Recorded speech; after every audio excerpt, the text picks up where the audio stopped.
السلام علیکم ناظرین، ویلکم ٹو مائی چینل خدا سے محبت۔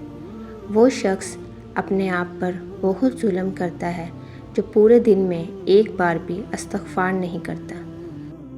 اللہ ان آنسوؤں کی زبان بھی سمجھتا ہے جن کا کرب ہم الفاظ میں بیان نہیں کر پاتے۔ آپ کے پاس کوئی کندھا ہو یا نہ ہو، لیکن سجدے میں رونے کے لیے زمین ضرور ہوتی ہے۔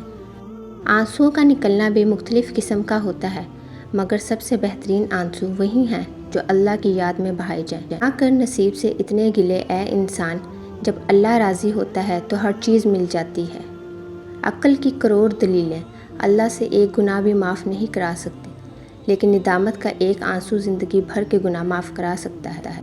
کتنی دلکش بات ہے نا، سمندروں کے رب کو بندے کا ایک آنسو پسند ہے۔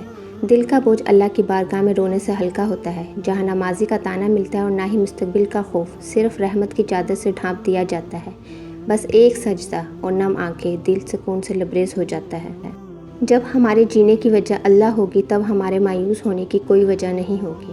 مشکل اوقات میں گر گر کے سنبھلنا سیکھو، خواہ جیسے بھی ہوں حالات سے لڑنا سیکھو۔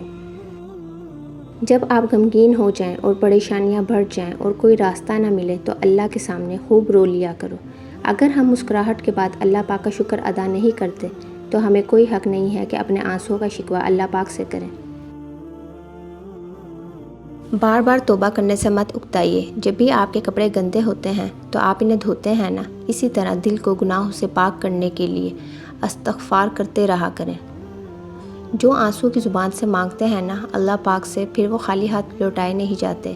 یہ وہ زبان ہے جو کن کہلوا لیا کرتی ہے۔ مانگ کر تو دیکھو آنسو کی زبان سے، وہ معجزوں کا بادشاہ ہے، جب چاہے جسے چاہے نواز سکتا ہے۔